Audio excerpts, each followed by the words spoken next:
and welcome everyone to this MIPIM Connect session dedicated to the topic of embracing change with a special focus on cities. Our expert today will be presenting a recent analysis by the OECD on how the COVID-19 is transforming our societies and offer insights on policy responses that relate to the real estate market.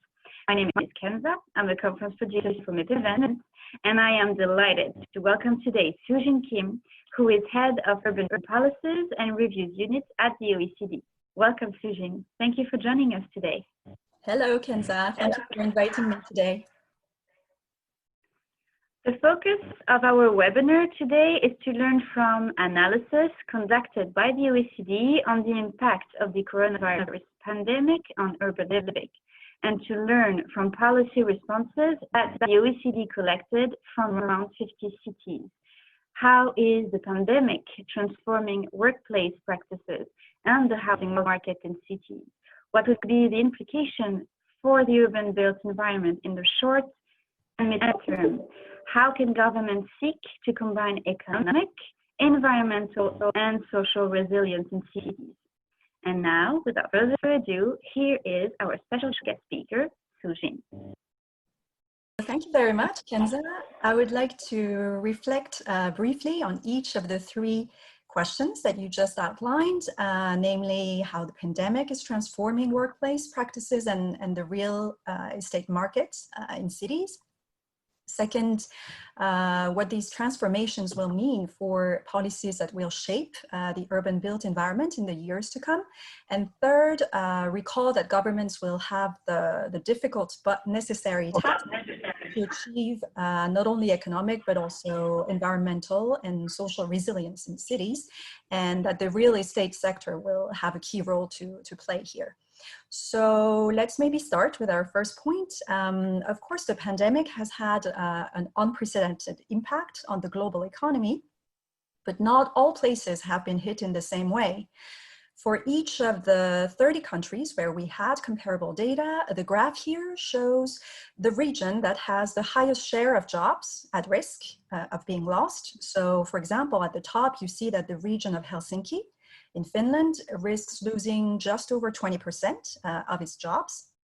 But the region of South Aegean in Greece at the bottom, which is a major holiday destination, risks losing almost 60% of its jobs. And this risk depends a lot on the local industrial composition. Tourism destinations or places that were specialized in retail are suffering more. Also, the places that were closely integrated in global trade, often capital city regions or port cities, for example, are more affected by the disruptions in supply chains. And finally, the structure of the labor market also matters. Workers in temporary, part-time, or self-employment are particularly vulnerable to job losses. And studies also show that 1/3 of SMEs think they will be out of business if they don't receive further support within 1 month. So during lockdown, of course, many jobs were performed remotely. The virus actually triggered the world's biggest teleworking experiment almost overnight. But here again, OECD data shows important territorial disparities. And first, between countries. So if you look at the graph and the black dots that show the national average for each country, on top, almost half of jobs in Luxembourg can be performed by telework. But at the bottom, it's only 20% in Turkey. And in France, it's around 40%. Then there is also a difference within countries. On average, there is a gap of 15 percentage points between the regions with the highest and the lowest rates of teleworkable jobs. And that's basically the average length of the yellow band that you see on the graph. In most cases, so in 17 out of 23 OECD countries where we had comparable data here, it's the capital region that has the highest share of teleworkable jobs, such as London, Stockholm, Île-de-France, around Paris, Prague, Madrid, etc. So what does it mean for the real estate market? For now, of course, there are many uncertainties. Over the past few months, governments have mostly taken a series of temporary emergency measures, notably to freeze rents or turn some unused buildings into shelters for the homeless or patients. Also, most construction sites, of course, and real estate deals were put on hold during lockdown, but they are gradually picking up again, and house prices are already going up in some cities. The virus might trigger or actually accelerate a shift in housing demand as many urban residents struggled, of course, during lockdown in cramped apartments, in contrast with those who preferred to flee to the countryside or actually were already living there. And actually polling data in the US suggests that nearly 1/3 of Americans are considering moving to less populous areas. And even in France, according to the leading website, Soo-Jin, as you might know, 25% of people are now looking to buy a place in small towns, and almost half of them want to buy a house rather than an apartment. So all these trends will obviously have an impact on the urban built environment, and that's the second point I wanted to discuss with you today. The pandemic has really put the spotlight on some aspects of urban design and urban living that could seem relatively trivial in the past. And two examples here, the size of balconies and the size of sidewalks. So, for example, in New York City, only 1/3 of all renters have access to a balcony or an equivalent space. And with physical distancing requirements, many cities are repurposing streets to enlarge sidewalks and expand cycling lanes, which are sometimes even called Corona lanes. And this is here a picture of Milan, but there are many, many more cities engaged in this effort, ranging from Sevilla to Bogota. And streets that used to be car-centric are now turning into better shared spaces between pedestrians, bikes, public transport, and cars, like the simulation here made in Melbourne, but there are also similar efforts going on in Toronto, I think, and many other cities. But it's not only about these ad hoc, low-cost changes in the spirit of tactical urbanism, as it's called. The pandemic has also pushed cities to operate a more structural shift from a logic of mobility to demobility, where urban residents are reducing and reprioritizing their daily trips, as physical distancing requirements have drastically reduced the capacity of public transport. So there is increasing interest, I think, in no longer moving people around, but in making goods and services easily and rapidly accessible, for example, within 15 minutes of walking or cycling, as is being championed in the city of Paris. So in terms of real estate, this implies that whenever cities are building new residential housing, for example, they might also want to think about building offices, either making sure that the new housing includes a home office or that there is a co-working space nearby, for example, and vice versa. So the future of work and the future of urban design will have very important repercussions on the real estate market. Now, looking towards the longer term, and that's the last point I wanted to make here, cities should not only try to recover economically to their pre-crisis levels, but also to build back better in a way, to be more resilient to future crises, because unfortunately there will be others. And this means three things in particular, I think. Building back smarter. So leveraging, digital innovation and smart city tools that can help ensure the continuity of economic activity and public services during crisis times. Also, building back greener. You might recall that there are many cities that have conducted studies that show that the COVID-19 crisis caused relatively more deaths in the most polluted urban neighborhoods. So reducing greenhouse gas emissions is not a luxury, it's an absolute must to be better prepared and to reduce future risks. And finally, also cities will need to build back in a more inclusive way. So the pandemic has hit disproportionately those who were already the most vulnerable in our societies, such as the elderly or migrants.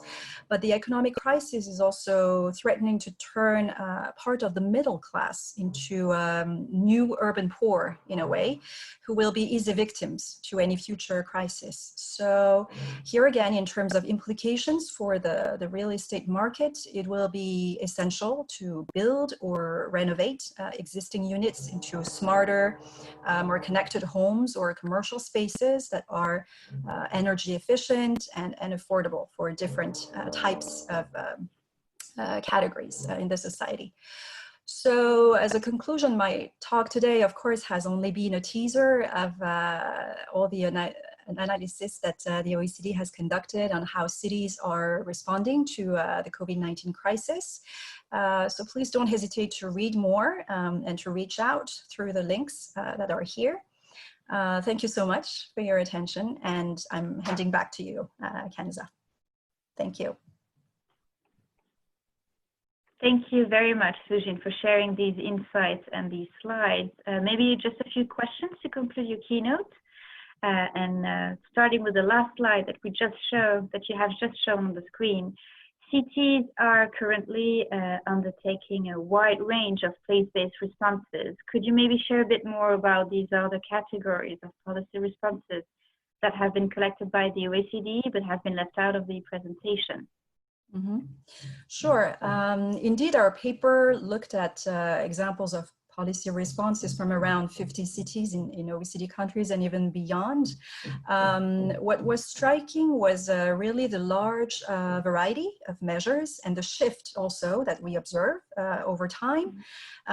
Measures often started with public information campaigns to raise awareness and educate citizens about hygiene rules, and sometimes the mayor would even release, video messages for citizens. For example, in Bristol, Düsseldorf, or he or she would hold live sessions with citizens, for example, in Bratislava. Then there are many cities that started encouraging telework or put in place alternative work shifts to avoid congestion peaks in public transport. So, for example, in Rio de Janeiro. But we saw that cities quickly had to move to, of course, more radical emergency measures, for example, by closing parks and public spaces, canceling big events, shutting down all the major facilities in the cities. And many cities also paid very close attention to protecting the most vulnerable groups. In some smaller cities in France, for example, city staff even took the time to call all registered citizens over 65 years old to check if they needed help. And there were also measures to provide, shelter to the homeless, for example, who didn't have a home at a time when everyone was told to stay home. So, for example, that was the case in New York City and elsewhere. And soon, there was a whole set of economic and financial measures, for example, to defer rents in municipally owned spaces, continue to provide, basic public services such as water or electricity, even if the tenants could not pay their bills yet. And most importantly, to support firms with grants, subsidies, loans, tax reliefs. So, for example, in Montreal, Madrid. So there was really this gradual shift from short-term emergency management to medium-term or longer-term measures to support economic recovery. And because cities represent around 60% of population, GDP, employment in OECD countries, it's really critical that cities get their recovery right, as it will have a huge multiplier effect on national growth. All right, thank you. Maybe a second question, if you like, Soo-Jin, more about the people and their behavior and what to expect next from people's behavior, because there is sometimes a fear that the virus can spread more easily in cities, and that maybe many people would move out of cities, running away, leaving housing and building vacant, and putting more pressure maybe on the real estate market of smaller towns and rural regions. Is this likely to happen? So it is true that the virus has been very localized because at the beginning, for example, we see that the map of COVID-19 clusters often coincided with the map of cities. And what made cities attractive and successful so far, this concentration of people, firms, events, has now been perceived partly as a danger and a potential threat of contamination, that's for sure. But we think that the real issue is not so much density itself in big cities. Some of the most densely populated cities in OECD countries, such as Seoul in South Korea, have actually managed to keep the virus under control and reported relatively few cases, thanks to an early strategy to test, trace, and treat.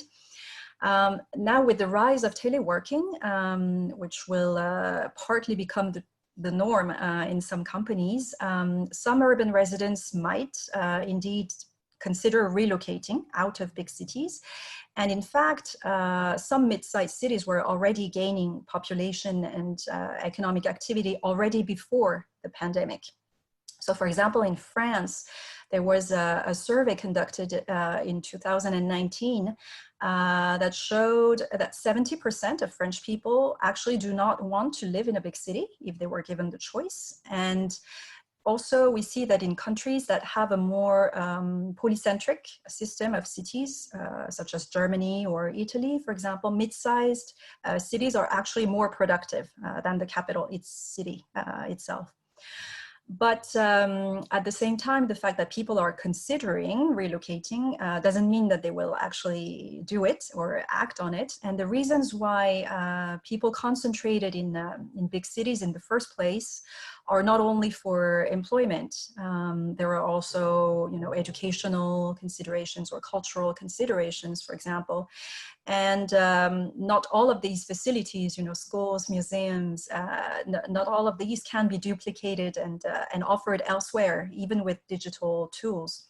So while there might be a certain shift of population and settlements across different types of territories, the new map, urban-rural map, will probably depend more on complex trade-offs in people's priorities and on the capacity of cities to innovate and to reinvent themselves, just like they did in previous pandemics and in previous economic crises.